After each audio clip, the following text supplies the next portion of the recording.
Have you ever heard a weird song on the radio that kept playing on the same station over and over again? If you have, then just leave it be. Let it keep playing, but don't pay any attention to it. If you do this, you'll keep your life.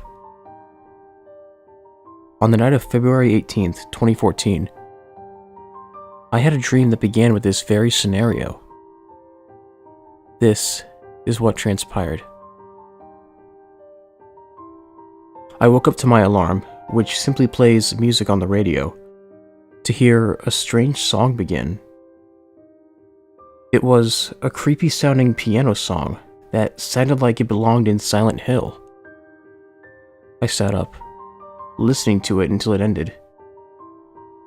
When the next song came up, I turned off the radio and laid back in my bed, going back to sleep, waiting until my brother came in to wake me up again.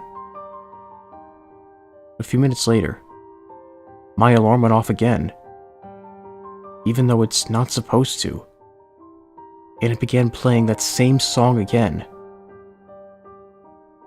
I simply laid in my bed, freaked out beyond belief, for a minute before sitting up, turning the radio off in the middle of the song, then unplugged it from the wall. I laid back down in my bed again, closing my eyes, before my phone began to ring. Not only did this creep me out, it scared me because it was impossible. My phone can't receive calls because the service on it is disabled. I let it ring for a little more, hoping that it would stop, but no such luck. It kept ringing. Finally working up my courage, I reached over and grabbed my phone and answered the call, slowly bringing the phone up to my ear and speaking. I heard the loud slam of a door come through the speaker, and the call ended.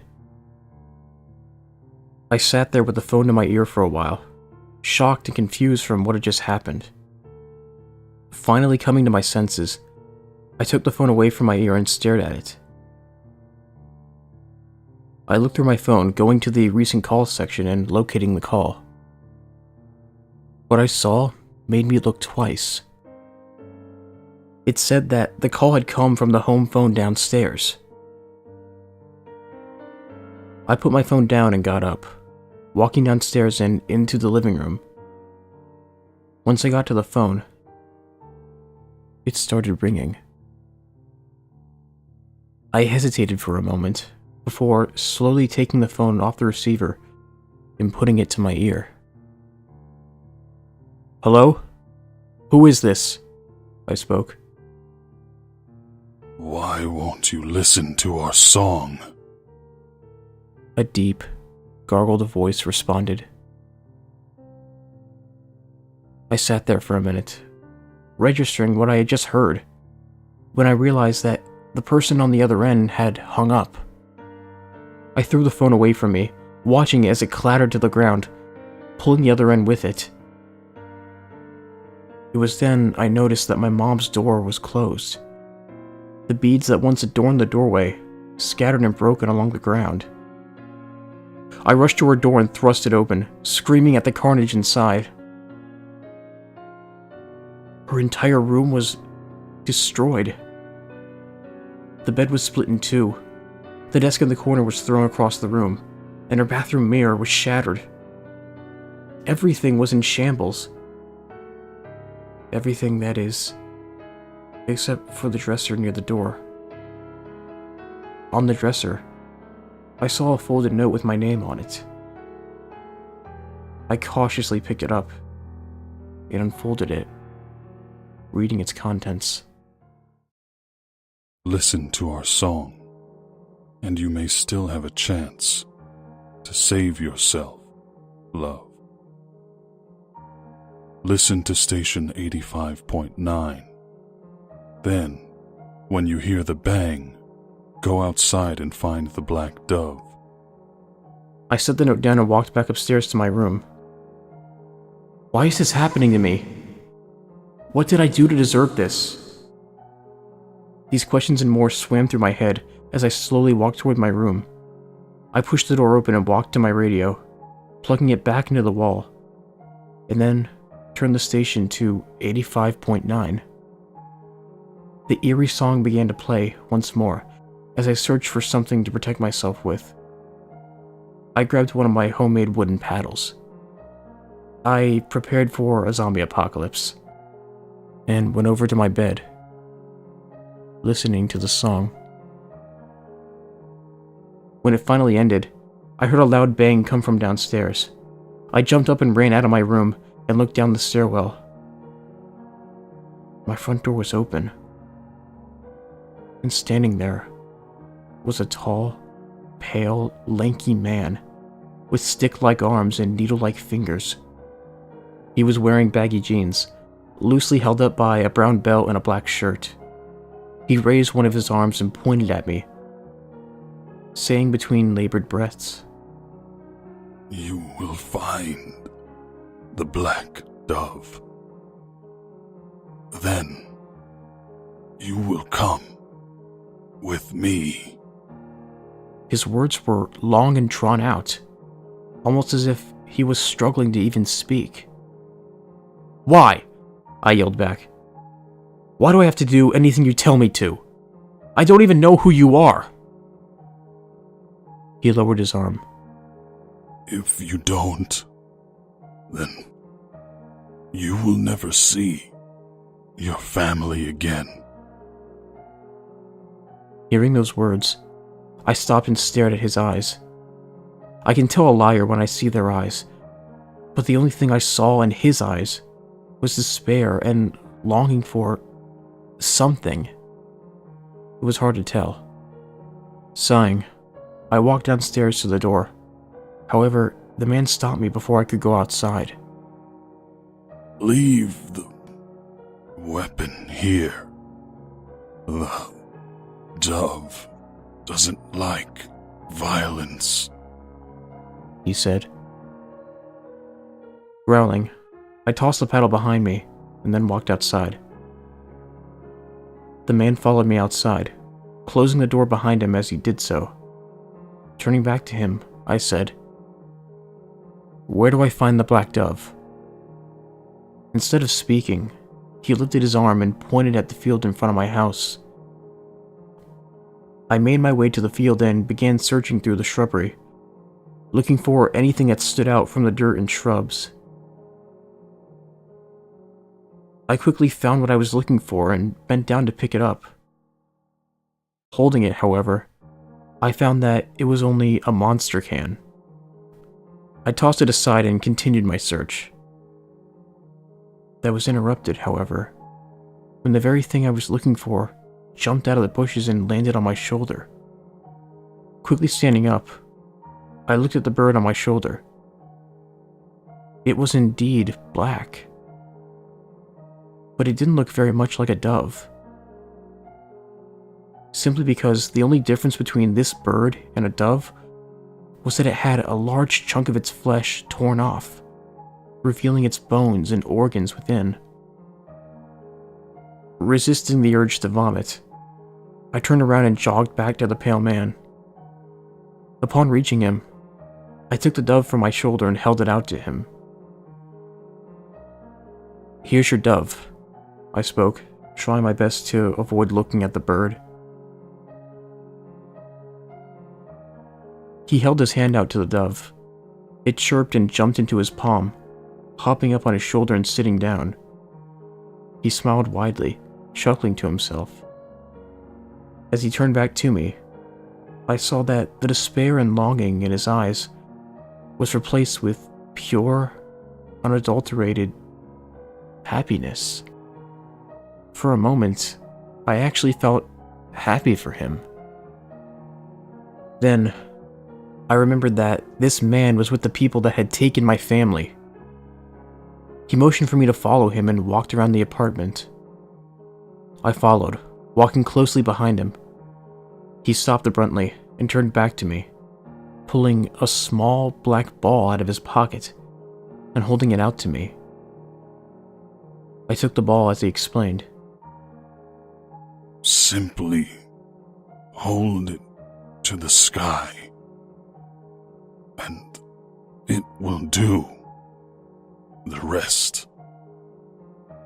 He put his hand on my face and turned my head to look at him. Thank you for finding my dove. Thanks to you, I'm finally free. His eyes began to shine a bright light as he backed away from me and looked to the sky. As the shine in his eyes became brighter, his skin began to shine the same light. Eventually, the light became blindingly bright, so I looked away, shielding my eyes. After a minute, the light vanished. Turning back, I was shocked to see that only the dove remained. But the missing flesh was back in its place. It looked at me for a moment, then lifted itself off the ground and flew away. I watched it for a minute before looking at the ball in my hand. It was perfectly smooth, except for a marking carved into its surface. It looked like a cartoon cloud, but half of it was jagged and rough, as if it was hastily done, while the other half looked more like a cloud and seemed like whoever did this side took their time. I gripped the ball and held it up to the sky. For a moment, nothing happened. But after a few seconds, the clouds began to move towards each other, gathering above me. As they came closer and closer, they began to form a shape. It was only after a few minutes that I recognized what the shape was. It was the same shape as the marking on the ball, right down to the craftsmanship on each side. When the clouds finally stopped moving, the left half quickly became dark. 6 bolts of lightning cascaded down from the side and struck all around me, forming a circle. From the impacts rose 6 large stone pillars which stopped high above my head. Stone walls extended from the sides of the pillars and formed a stone cage around me, trapping me in place. A 7th bolt of lightning came down and struck the ball in my hand, making it extremely hot. I quickly dropped it, watching it as it landed on the ground and melted into a pool of black sludge. The sludge slowly began crawling towards me, climbing up my legs. I shook my legs in an attempt to get the sludge off of me, but the more I did that, the faster the sludge climbed up my legs. Soon, it had completely enveloped my legs and was continuing to climb up towards my head. I continuously tried to grab the sludge and tear it away from me, but every time I succeeded in getting some of it off of me, it would crawl back to me and continue covering me in tar. Eventually, it had covered my entire body up to my neck. But it stopped there and began to quickly harden, trapping me in place. I heard the thundercloud rumble above me, and looked up just in time to see a thunderbolt cascade down towards me. I squeezed my eyes shut and screamed. I carefully opened my eyes and looked around. I was no longer behind my apartment. Instead, I was in a forest clearing. I looked around a little more before approaching the edge of the clearing.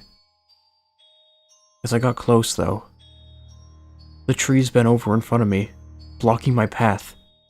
I attempted to go around them, but other trees began to do the same.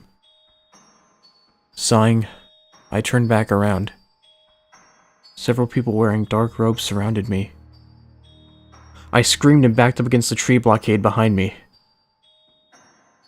One of the hooded figures approached me, removing his hood. He was a middle-aged man with receding dark brown hairline and light stubble on his chin. His face was covered with wrinkles. His eyes, however, were what stood out about him. They were pitch black and misty, as if he had fog banks in his eyes. Even though he didn't appear to have pupils, I felt as if he was staring right through me. He stopped about a foot in front of me and spoke in a deep, booming voice. Hello, mortal. I stood there for a moment before responding in a confused tone. Hi. The hooded figures around me all chuckled, while the one in front of me simply smirked. Look at that. He's afraid of us. He mockingly said. He turned to the others and began laughing. The others joined him. As he spoke, I noticed something about his voice. There was a slightly malicious tone to it. This didn't make me any more scared of him, however. It made me scared of what he might do. When he was done laughing, he turned back to me. So, mortal, I understand you might have some questions regarding your current situation. Walking away from the trees behind me, I looked into the man's eyes. Yes, actually I do. First of all, why is this happening to me? The man looked around and walked past the circle of hooded figures. You didn't listen to our song. You brought this upon yourself. I attempted to walk towards him, but the others stepped into my path, blocking me. What happened to my family? The man turned to me. Your family was sacrificed to appease our master. As his words sank in, my anger began to quickly bubble up until it bursts. You did what? I screamed, charging at him. I was quickly stopped, however, as one of the hooded figures grabbed my arm and threw me to the ground. As I began to get back up, the man walked in front of me. You should be thankful. I got back to my feet and glared at him. Why would I be thankful that you sacrificed my family? If we don't give our master sacrifices every 10 years, he rains hell down upon your world.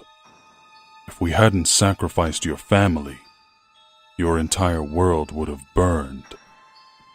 My anger quickly receded as I listened to him. Unfortunately for you, our master requires at least 3 sacrifices. And since we only sacrificed your mother and brother, I have no choice but to spill your blood as well. He raised the knife above his head, and as he brought it down, I screamed. I grunted in pain as I fell to the ground. Looking up, I saw that I was back in my room, again, laying on the ground next to my bed. I sighed and laid my head down. Thank God it was all a dream, I thought to myself. My alarm turned the radio on, and an eerie piano song began to play through the speakers.